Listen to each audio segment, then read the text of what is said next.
الحمد لله رب العالمين والصلاة والسلام على سيد الأنبياء والمرسلين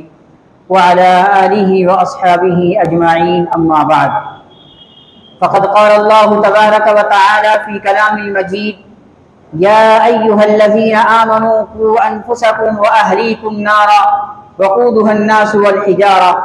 وقال النبي صلى الله عليه وسلم كلكم راع وكلكم مسؤول عن رعيته او كما قال عليه الصلاة والسلام۔ درود شریف پڑھ لیں۔ اللهم صل على محمد وعلى آل محمد كما صليت على ابراہیم وعلى آل ابراہیم انك حميد مجيد۔ اللهم بارك على محمد وعلى آل محمد كما باركت على ابراہیم وعلى آل ابراہیم انك حميد مجيد۔ میرے محترم بزرگوں، عزیز نوجوانوں، اللہ رب العزتی والجلال کا بڑا احسان اور کرم ہوا کہ اس نے ہم تمام کو جمعے کی نسبت سے یہاں پر بیٹھنے کی توفیق عطا فرمائی۔ اللہ سے دعا ہے کہ اللہ مجھے صحیح کہنے کی اور ہم تمام کو ان کہی ہوئی باتوں پر عمل کرنے کی توفیق عطا فرمائے۔ میں نے خطبے کے اندر ایک آیت کریمہ تلاوت کی جس میں اللہ نے ایمان والوں کو مخاطب کر کے فرمایا، اے ایمان والو بچا لو اپنے آپ کو دوزخ کی آگ سے۔ گزشتہ جمعے بیان کیا گیا تھا کہ والدین کا کیا مقام اور مرتبہ ہے، اور قرآن کریم کی آیات اس میں پیش کی گئی تھی۔ اس آیات کے اندر اللہ نے سب سے پہلے اپنی عبادت کا تذکرہ کیا، اس کے بعد میں فرمایا کہ والدین کے ساتھ احسان کا معاملہ کرو، اور ساتھ میں یہ بھی فرمایا کہ اگر والدین میں سے کوئی ایک یا دونوں کے دونوں بڑھاپے کی حالت کو پہنچ جائیں تو ان کے ساتھ میں نرمی سے بات کرو، ان کے ساتھ میں دعا کرو کہ اے اللہ جس طریقے سے میرے والدین نے میرے اوپر بچپنے کی حالت میں رحم کیا ہے، اے اللہ تو بھی ان دونوں پر رحم فرما۔ گزشتہ ہفتے ہم نے والدین کی عظمت پر بیان کیا تھا۔ آج ہمیں بیان کرنا ہے کہ والدین کے اوپر اولاد کا کیا حق بنتا ہے۔ صرف یہ نہیں کہ صرف اولاد کے اوپر ہی والدین کا حق ہے، بلکہ یہ بھی ہے کہ والدین کے اوپر اولاد کا کیا حق ہے۔ آج مجھے 2-3 باتیں آپ کو بتانی ہیں کہ والدین کی کیا کیا ذمہ داری ہے اپنی اولاد کے بارے میں، اور وہ ذمہ داری اتنی اہم ہے کہ اس ذمہ داری کے بغیر ہمارے بچوں کا ایمان نامکمل اور ناقص رہتا ہے۔ اس لیے اللہ نے قرآن کریم میں ارشاد فرمایا، اے ایمان والو بچا لو اپنے آپ کو دوزخ کی آگ سے۔ یا ایھا الذین آمنوا قوا انفسکم واہلیکم نارا، اے ایمان والو بچا لو اپنے آپ کو دوزخ کی آگ سے کہ جس کا ایندھن انسان اور پتھر ہوں گے۔ وہ دوزخ کی آگ صرف یہ بات کیوں کہی کہ اے ایمان والو بچا لو اپنے آپ کو دوزخ کی آگ سے اور اپنے گھر والوں کو دوزخ کی آگ سے؟ مطلب یہ ہے کہ پہلے انسان کو خود 5 وقت کا نمازی بننا ہے، پہلے انسان کو خود نبی علیہ السلام کی تعلیم پر صحیح طریقے سے چلنا ہے، پہلے اپنے آپ کو نبی علیہ السلام کی سنت کے مطابق زندگی گزارنے والا بنانا ہے۔ اس کے بعد میں دوسرا نمبر اپنے گھر والوں کا آتا ہے، اپنے رشتہ داروں کا آتا ہے، اپنے محلے والوں کا آتا ہے، اپنے پڑوسیوں کا آتا ہے۔ یہ نہیں کہا کہ تم تو نمازی نہیں ہو، تم تو نبی علیہ السلام کی سنت سے کوسوں دور ہو اور تم دوسروں کو نصیحت کرنے چلے تو سامنے والا یہ بات کہہ سکتا ہے کہ میاں تم تو نمازی نہیں ہو اور تم ہمیں جو ہے نماز کی پابندی کرنے کا حکم دے رہے ہو۔ اس لیے اللہ نے پہلے یہ فرمایا کہ پہلے اپنے آپ کو اس قابل بنانا ہے کہ تم دین پر صحیح طریقے سے چلنے والے بن جاؤ۔ جب تم اپنے آپ کو دین پر چلانے والا بنا لو گے تو سامنے والا تمہاری بات کو غور سے بھی سنے گا اور اس پر عمل کرنے کی کوشش بھی کرے گا۔ اسی لیے سب سے پہلے ہدایت والدین کو دی گئی کہ تمہیں سب سے پہلے اگر تم چاہتے ہو کہ ہمارے بچے فرما بردار بن جائیں، اگر تم چاہتے ہو کہ ہمارے بچے نمازی بن جائیں، اگر تم چاہتے ہو کہ ہمارے بچوں کے سینوں میں نبی علیہ السلام کی محبت پیدا ہو جائے تو سب سے پہلی ذمہ داری ہے کہ پہلے تمہیں اس قابل بننا پڑے گا، کیونکہ بچے والدین کو دیکھ کر کے سمجھتے ہیں، بچے اپنے ماں باپ سے سیکھتے ہیں۔ جب بچہ پیدا ہوتا ہے تو وہ کسی مولوی یا مفتی کو نہیں دیکھتا، بلکہ وہ اس چیز کو دیکھتا ہے کہ میرے والد کا رویہ کیسا ہے، میری ماں کی بول چال کیسی ہے، میرے والد میری ماں کے ساتھ میں کس طریقے کا معاملہ کرتے ہیں، اپنی بیوی کے ساتھ میں کیسا برتاؤ ہے، ہمارے بھائی بہنوں کے ساتھ میں کیسا برتاؤ ہے، بچے کی میموری بالکل خالی ہوتی ہے، خالی و ذہن وہ دنیا کے اندر آتا ہے اور وہ ساری چیزوں کو کیچ کرتا ہے جو والدین گھر کے اندر کرتے ہیں۔ تو اس لیے سب سے پہلی ذمہ داری والدین کو دی گئی کہ تمہیں سب سے پہلے اس قابل بنانا ہے اپنے آپ کو کہ تمہارے بچے سینہ ٹھوک کر یہ بات کہہ سکیں کہ ہمارے ابا ہماری امی 5 وقت کی نمازی ہیں، اور جب وہ دیکھیں گے کہ جیسے ہی اذان کا وقت قریب آتا ہے میرے ابو مسجد میں جاتے ہیں، جیسے ہی اذان کا وقت قریب آتا ہے میری امی گھر میں مصلی بچھاتی ہیں، تو وہ بچہ اور وہ بچی اپنے امی ابو کو بچپن ہی سے نماز پڑھتے ہوئے دیکھیں گے تو یقین جانے آپ کے بچے بھی نمازی بن جائیں گے۔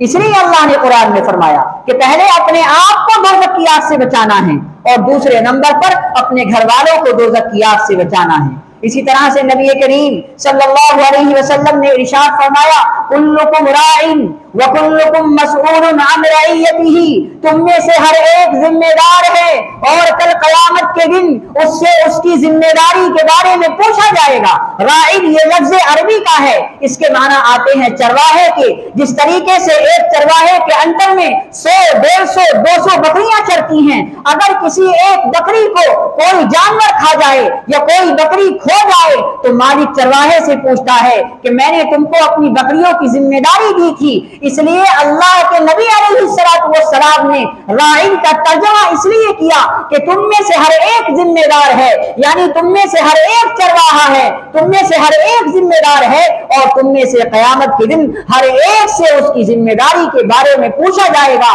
کہ بتاؤ میں نے تم کو بیٹیاں عطا کی تھی، میں نے تم کو بیٹے عطا کیے تھے، تم نے ان کی تعلیم و تربیت پر کیسی توجہ دی، میں نے تم کو بیٹے عطا کیے تھے اور تم کو نماز پڑھتے تھے، تم کو تہجد گزار تھے، تم کو 5 وقت کے نمازی تھے، لیکن تمہاری اولادیں چوراہے پر کھڑے ہو کر موبائل کا غلط استعمال کر رہی تھی، تمہاری سمجھ میں بات نہیں آئی، تمہاری بیٹیاں باپردہ بے پردہ مارکیٹوں کے اندر بازاروں کے اندر گھوم رہی تھی۔ کل قیامت کے دن اللہ رب العزت ہر ایک سے سوال کرے گا کہ میں نے تم کو اولادیں عطا کی تھی، بتاؤ تم نے اپنی اولاد کا کیسا معاملہ کیا، کیسی تعلیم و تربیت دی۔ اگر ہم نے اپنی اولاد کو دنیا کے اندر صحیح تعلیم اور صحیح تربیت نہیں دی ہوگی تو کل قیامت کے دن ہم اللہ کے سامنے کھڑے ہو جائیں گے اور ہم سے سوال کا جواب نہیں دیا جائے گا۔ اس لیے اللہ کے نبی نے فرمایا کلکم راعٍ، تم میں سے ہر ایک ذمہ دار ہے، وکلکم مسئول عن رعیتہ، اور تم میں سے ہر ایک سے اس کی ذمہ داری کے بارے میں پوچھا جائے گا۔ جب بچہ پیدا ہوتا ہے سب سے پہلی ذمہ داری والدین کی ہوتی ہے کہ وہ اپنے بچے کا صحیح نام رکھے۔ سب سے پہلا کام صحیح نام رکھے، ایسا نام رکھے جو حدیث سے ثابت ہے،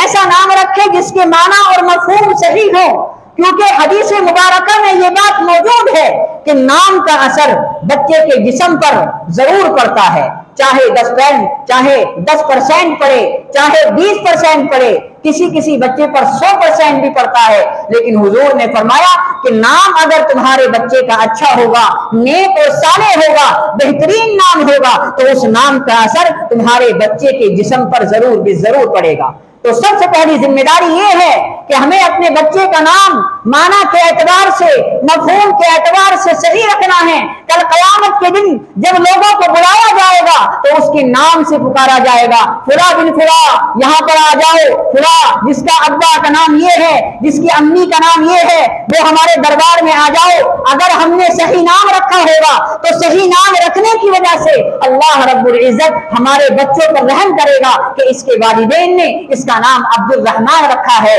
یہ رحمان کا بندہ ہے، اس کے ماں باپ نے اپنے بچے کا نام عبداللہ رکھا ہے، یہ اللہ کا بندہ ہے، عبد الخالق رکھا ہے، یہ خالق کا بندہ ہے۔ اور جو نام نبی علیہ السلام نے احادیث مبارکہ میں ہمیں بتائے ہیں، ہمیں انہی ناموں کو اپنے بچوں کے اوپر لگانا ہے۔ ہمارے معاشرے میں کیا چلتا ہے کہ مولوی صاحب کو ایسا نام بتائیے جو پورے محلے میں کسی کا نہ ہو، بس یہ ہمارے معاشرے میں چل رہا ہے۔ چھوٹا نام چاہیے، زبان پہ آسانی سے آ جائے اور لینے میں اس کو مزہ آئے، اور اگر ہم ناموں کی فہرست ان کو لا کر کے دے بھی دیں اور ہم ناموں کی فہرست وہ دیتے ہیں جو نبی علیہ السلام کو نام پسند ہو، جو اللہ کو نام پسند ہو، وہ فہرست پڑھنے کے بعد کہتا ہے کہ مولانا صاحب یہ سارے نام تو ہمارے محلے میں بھی موجود ہیں، ہمارے رشتہ داریوں میں بھی موجود ہیں۔ ارے بھائی بچے تو پیدا ہوتے رہتے ہیں، तुम कहां तक नाम लाओगे? ऐसा नाम हम कहां से लाएं कि जो पूरे मोहल्ले में किसी का ना हो? ये सबसे पहली जिम्मेदारी माँ बाप की बनती है कि अपने बच्चे का नाम दीनी एतबार से सही और बेहतरीन रखे। दूसरी जिम्मेदारी वालिदैन की होती है कि सबसे पहले अपने बच्चों के सीने में नबी अलैहिस्सलातु वस्सलाम की मोहब्बत डालें। जिस बच्चे के सीने में हुजूर की मोहब्बत होगी, वो बच्चा जब बड़ा होगा, जवानी की दहलीज पर कदम रखेगा, वो नमाजें पढ़ने वाला होगा, वो ज़कात देने वाला होगा, वो हज करने वाला होगा। क्योंकि अगर हम किसी से कहें कि तुम नमाज पढ़ो और इसके सीने में नबी की मोहब्बत नहीं है, तो वो नमाज तो पढ़ेगा लेकिन जैसी पढ़नी चाहिए वैसी नहीं पढ़ेगा। हम अपने बच्चों से कहें कि ज़कात दो, तुम्हें अल्लाह ने मालदार बनाया है, ज़कात देगा, लेकिन माँ बाप के कहने पर देगा। अगर हमने अपने बच्चों को आशिक रसूल बना दिया, नबी अलैहिस्सलातु वस्सलाम की मोहब्बत अपने बच्चों के सीनों में डाल दी, तो यकीन जानो हमें कुछ करने की जरूरत नहीं है, न कुछ कहने की जरूरत है। हमारा बच्चा उस इश्क रसूल की मोहब्बत से इतना बेहतरीन चलने लगेगा कि उसको किसी चीज के बताने की जरूरत नहीं। वो नमाजों की तरफ भी आने लगेगा, रोजों की तरफ भी आने लगेगा, ज़कात भी अदा करेगा। अल्लाह ने उसको अगर माल दिया होगा तो वो हज पर भी जाएगा। ये सारी चीजें, इसीलिए सबसे पहली बुनियाद अल्लाह के नबी ने बताई कि जब बच्चा समझदार होने लगे तो उसके सीने में नबी अलैहिस्सलातु वस्सलाम की मोहब्बत, कुरान करीम की मोहब्बत, हुजूर की मोहब्बत, सहाबा की मोहब्बत डालनी चाहिए और उसको बताना चाहिए कि तुम्हारे बुजुर्गों की जिंदगी क्या थी, तुम्हारे सहाबाए किराम रिज़वानुल्लाहि अलैहिम अजमईन के क्या वाक़ियात थे। रानी और राजाओं के किस्से सुनाने से लाख जगह बेहतर है कि हम अपने बच्चों को सहाबा के किस्से सुनाएं, हम अपने बच्चों को हजरत आयशा रज़ियल्लाहु ताला अन्हा के वाक़ियात सुनाएं, हम अपनी बच्चियों को हजरत फातिमातुज़ ज़हरा रज़ियल्लाहु ताला अन्हा के पर्दे के वाक़ियात सुनाएं कि उनका इंतकाल हुआ तो मर गई, लेकिन मरते मरते ये वसीयत कर रही हैं कि जब मेरा जनाजा उठे तो उसको रात में लेकर के जाना ताकि मेरे कफन को भी कोई गैर महरम देख ना पाए। जब हम अपने बच्चों को इस तरह के वाक़ियात सुनाएंगे तो कहीं ना कहीं हमारे बच्चों के सीनों में हुजूर सल्लल्लाहु अलैहि वसल्लम की मोहब्बत पैदा होगी, दीन की मोहब्बत पैदा होगी। वो बच्चे नमाजों की तरफ आएंगे, वो बच्चे रोजों की तरफ आएंगे। कहीं ऐसा ना हो कि कल क़यामत के दिन जब हमारा अल्लाह के सामने आमना सामना होगा और अल्लाह पूछेगा तुम्हारी नमाजी भी ठीक है, तुम्हारे रोजे भी ठीक हैं, तुमने हज भी किया है, तुम तहज्जुद भी पढ़ा करते थे, तुम्हारे हाथ में पूरा दिन तस्बीह भी रहती थी, तुम इस्तिग़फ़ार भी किया करते थे, लेकिन मेरे बंदे ये बता तूने अपनी औलाद के साथ में कैसा मामला किया? आज तो कब्र के अंदर तो आ गया लेकिन तेरी औलाद बेनमाजी है, आज तो कब्र के अंदर आ गया, तेरी औलाद को दीन से कोई ताल्लुक और कोई रग़बत नहीं है, तूने अपनी औलाद को क्या सिखाया? अगर हमने अपनी औलाद को हाफिज बनाना कोई जरूरी नहीं है, मुफ्ती बनाना कोई जरूरी नहीं है, आलिम दीन कराना कोई जरूरी नहीं है, लेकिन कम अज कम इतना तो हो कि हमारे बच्चों के सीनों में कुरान की मोहब्बत हो, हमारे बच्चों के सीनों में हुजूर की मोहब्बत हो, हमारे बच्चों के सीनों में नबी अलैहिस्सलातु वस्सलाम की तालीम हो। जब हम मर जाएंगे और हमारी कब्र पर लोग मिट्टी डाल करके चले जाएंगे, अगर हमने अपने बच्चों को दीन की तालीम सिखाई होगी, कुरान करीम पढ़ना सिखाया होगा, कल यही हमारा बच्चा हमारी कब्र पर आकर सूरे मुल्क पढ़ सकता है, सूरे यासीन पढ़ सकता है, थोड़ा बहुत हमें सवाब पहुंचा सकता है। मरने के बाद अगर किसी चीज की जरूरत पड़ती है तो वो इसाले सवाब है। अगर हमने अपनी औलाद को कुरान नहीं सिखाया, अगर हमने अपनी औलाद को दीन की तालीम नहीं सिखाई तो हम मिट्टी में चले जाएंगे, गल जाएंगे, सड़ जाएंगे, लेकिन ये हमारी औलाद हमारी कब्र पर आकर थोड़ा बहुत सवाब पहुंचाने के काबिल भी नहीं रहेगी। तो इसलिए हुजूर ने फरमाया कि जब इंसान मर जाता है तो तीन चीजें काम आती हैं। पहली चीज क्या काम आती है? फरमाया कि उसका सदका जारिया, दुनिया के अंदर कोई काम करके चला गया, मस्जिद बना दी, मदरसा बना दिया, मदरसे और मस्जिद को चंदा दे दिया, मस्जिद को चंदा दे दिया, कोई कुआं खोद कर चला गया जिस पर लोग जिससे लोग पानी पीते हैं, मुसाफिर खाना बना करके चला गया जिस पर लोग आराम करते हैं। तो जब ये मर जाएगा, कब्र में पहुंच जाएगा, तो उसके आमाल में उसका सवाब नेकियों का जाता रहेगा। दूसरी चीज फरमाई कि वो इल्म जो किसी को सिखा करके चला गया हो, किसी को नमाज पढ़ने का तरीका सिखा करके चला गया, जब जब वो नमाज पढ़ेगा तब तब इसके नामे आमाल में सवाब लिखा जाएगा। किसी को वुजू का तरीका सिखा करके चला गया, जब जब ये वुजू करेगा तब तक उसके आमाल में, नामे आमाल में उसका सवाब लिखा जाएगा। किसी को कुरान पढ़ना सिखा करके चला गया। जब जब ये कुरान पढ़ेगा उसके सवाब उसको पहुंचता रहेगा। और तीसरी चीज है ऐसी औलाद जो उसके हक में दुआ करती है, ऐसी औलाद औ वलदुन सालिहुन युदआ लहू, ऐसी औलाद जो उसके हक में दुआ करती हो। अगर सोचो, अगर हमने अपनी औलाद को नेक साले नहीं बनाया,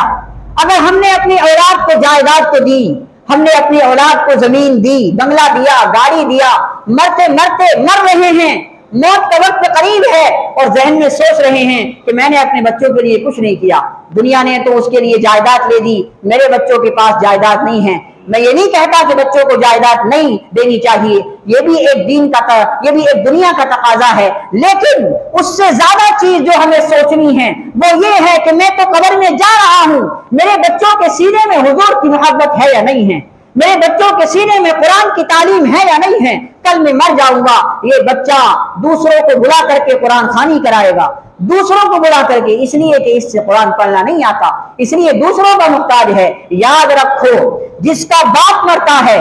जिसकी माँ का इंतकाल होता है, अगर वो चाहे एक रुकू ही पढ़े, क्योंकि वो दिल से पढ़ेगा, बाप उसका गया है, बाप किसी मदरसे के बच्चे का नहीं गया, बाप उसका गया है। मेरी बात आपको कड़वी लगेगी, लेकिन ये हमारे उलमाए देवबंद का यही कहना है कि जिसका बाप मरता है, जिसके घर से कोई जाता है, तकलीफ उसको होती है, सामने वाला सवाब को पहुंचा रहा है, लेकिन उस दर्द के साथ में सवाब नहीं पहुंचा सकता जिस दर्द के साथ में जिसका कोई मरा हो वो सवाब पहुंचाए। मिसाल के तौर पर हमारे वालिद का इंतकाल हुआ, अब हमें दर्द है, हमें दर्द है कि हमारे वालिद का इंतकाल हुआ है, अब अगर हमारे वालिदैन ने हमको दीन की तालीम दी होगी तो कल यही बच्चा फजर की नमाज पढ़ के सूरह यासीन पढ़ेगा और सूरह यासीन पढ़ के हाथ उठाएगा, ऐ अल्लाह मेरे वालिद का इंतकाल हो गया था, मैं बड़ा परेशान हूं, मुझे बहुत तकलीफ है, ऐ अल्लाह मेरे वालिद की मग़फ़िरत फरमा। अल्लाह कहता है कि इसकी जबान से तो दान में निकलेगा, मैं फौरन इसके वालिद की मग़फ़िरत कर दूंगा। मैं ये नहीं कहता कि दूसरे से सवाब नहीं पहुंचता, दूसरे से भी सवाब पहुंचता है, लेकिन जिसका मरता है वो अगर सवाब पहुंचाए तो चूंकि उसके दिल में एक कमी है, उसके दिल में एक तकलीफ है, जिस दिल से वो सवाब पहुंचाएगा उस दिल से कोई दूसरा आपके वालिद को या आपकी वालिदा को सवाब नहीं पहुंचा सकता। तो अगर आपने अपने बच्चों को दीन की तालीम दी होगी, आपने अपने बच्चों को कुरान करीम की तालीम दी होगी, तो कल क़यामत के दिन जब अल्लाह रब्बुल इज्जत पूछेगा कि ऐ मेरे बंदे बता तूने अपने बच्चों को क्या तालीम दी है, तो हम कह सकेंगे ऐ मेरे रब मैंने अपने बच्चों को कुरान सिखाया है, मैंने अपने बच्चों को नमाज पढ़ने का तरीका सिखा करके आया हूँ। ऐ अल्लाह तू तो देख रहा है कि मैं यहाँ पर आ गया और मेरे बेटे 5 वक्त की नमाज पढ़ते हैं और हर फर्ज नमाज के बाद में मेरे लिए दुआ करते हैं कि ऐ अल्लाह मेरे वालिद की मग़फ़िरत फरमा। और जो औलाद नमाज नहीं पढ़ती वो लिख लो, मेरा दावा है जो औलाद नमाज नहीं पढ़ती तो वो अपने वालिदैन को क्या सवाब पहुंचाएगी, जो नमाज नहीं पढ़ती, जो अल्लाह का ना हुआ वो मरने के बाद अपने वालिदैन का क्या होगा। जिसने हमें बनाया हम उसके ना हुए तो हम अपने वालिदैन के क्या होंगे। इसलिए मेरे दोस्तों अपनी औलाद को दीन की तालीम सिखाना और अपनी औलाद को कुरान करीम की तालीम सिखाना इंतहाई जरूरी है। हुजूर अलैहिस्सलातु वस्सलाम ने इरशाद फरमाया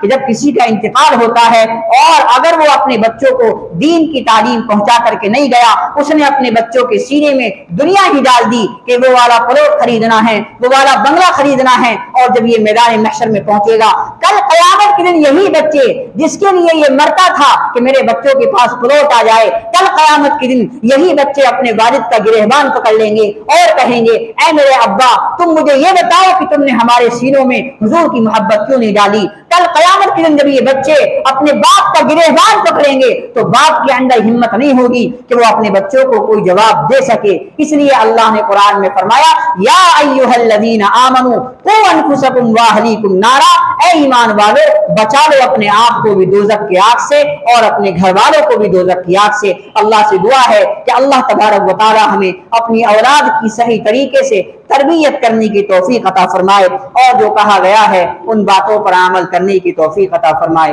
व आखिर दावाना अनिल हम्दुलिल्लाहि रब्बिल आलमीन। सुन्नत पढ़ लो।